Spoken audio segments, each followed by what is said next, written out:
Hello everybody, my name is Shadows, and today I'm going to show you my BT10 Gallantmon deck profile. Um, it took me a little bit to figure out this list, but without further ado, let's jump in.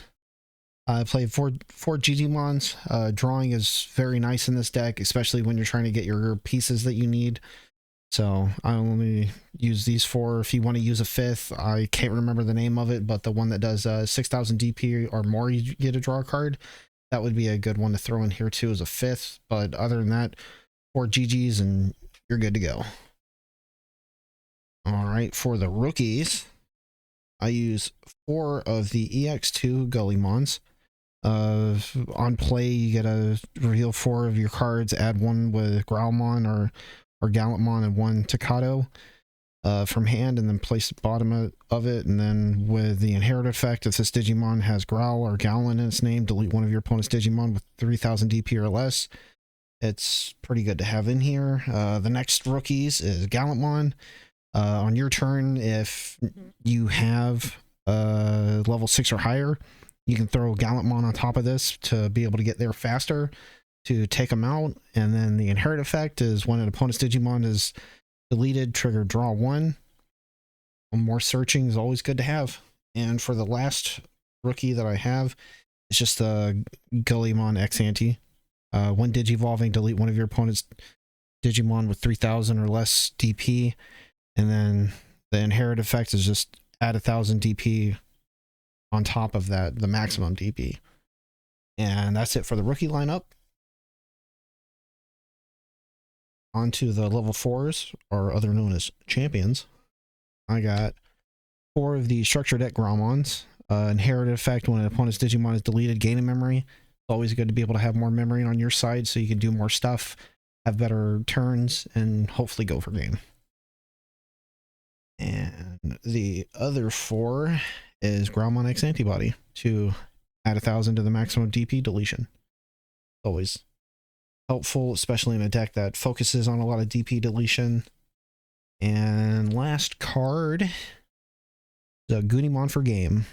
If you already have a red Digimon Tamer down, just throw that for game. Always good to be able to do that and not have to hope that you can survive another turn to be able to finish it out. You can just finish it that turn. On to the ultimates, also known as level 5s. War Growlmon. War Growlmon's good because when attacking, you can delete stuff, and if you have more of the X antes under it to increase that, it can go from 3 to 5,000 or less. And then if the inherit effect is whenever an opponent's Digimon is deleted, the Digimon gets security attack +1. So that's really nice to have.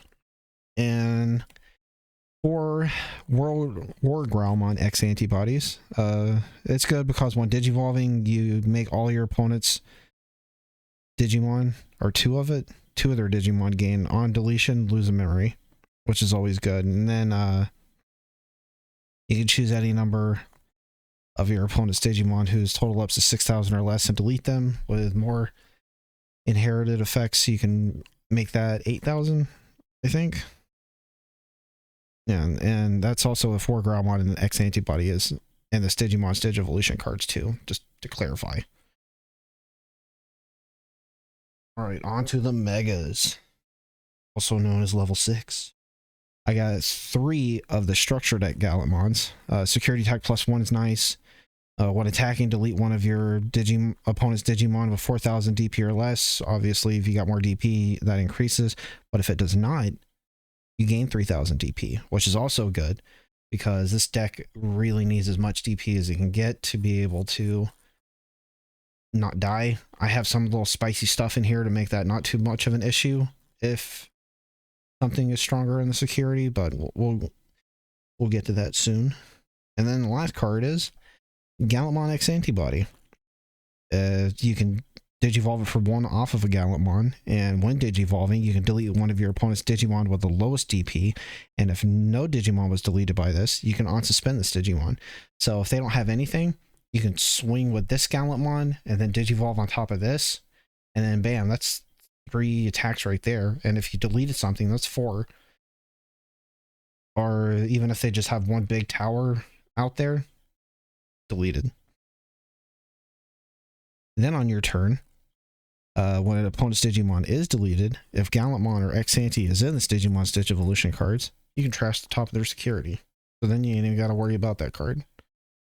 And that's it for the level 6s. Now, my level 7s are a little different than probably most people's decks would be, or not.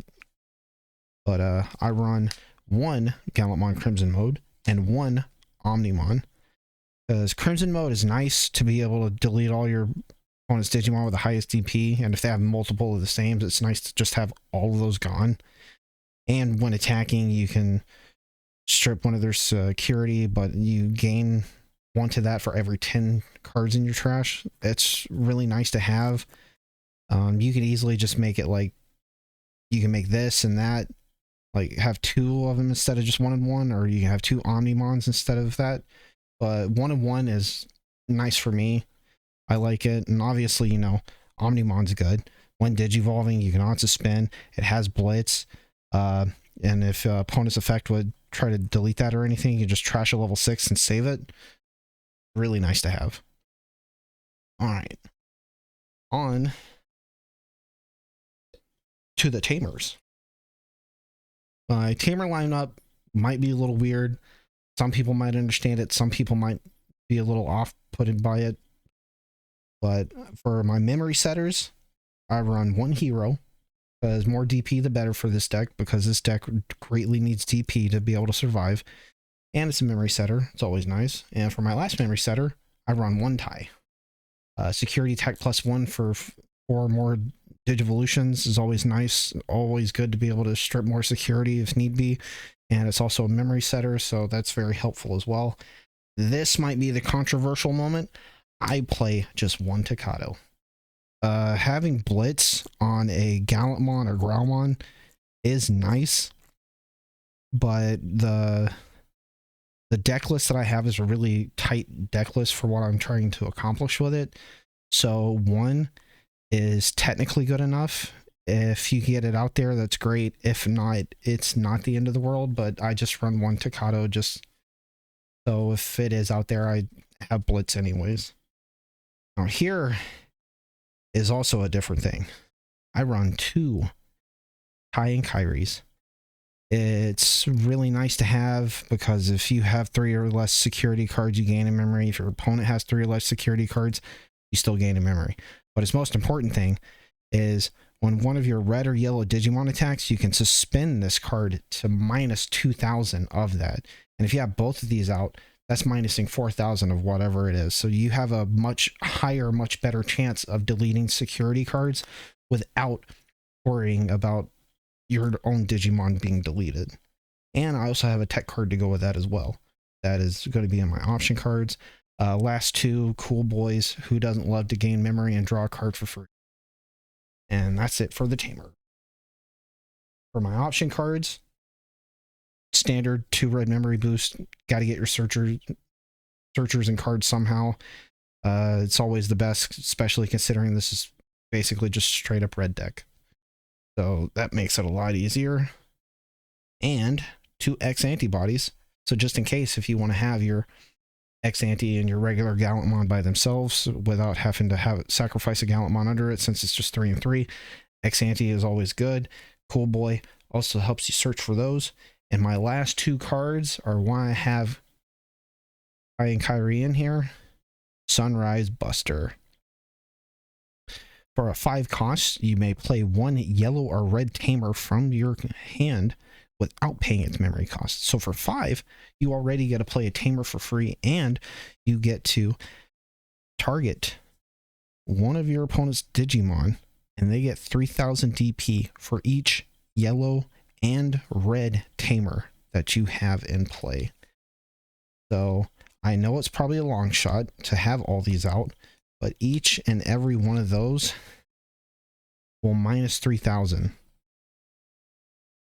which is very nice. Can take out almost anything because it just does 15,000. So it will get rid of most stuff that can be targeted. So it's nice to have, always good. If you don't like this, you can easily just take these two out and add in more Tocado or more of those two.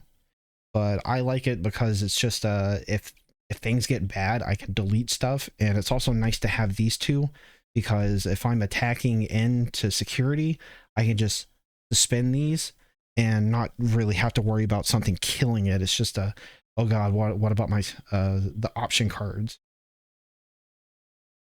But that is it for my deck profile. Hopefully you enjoyed. If you enjoyed the video, please give it a like, subscribe for more content like this, and hopefully I will see you in the next video. Bye bye.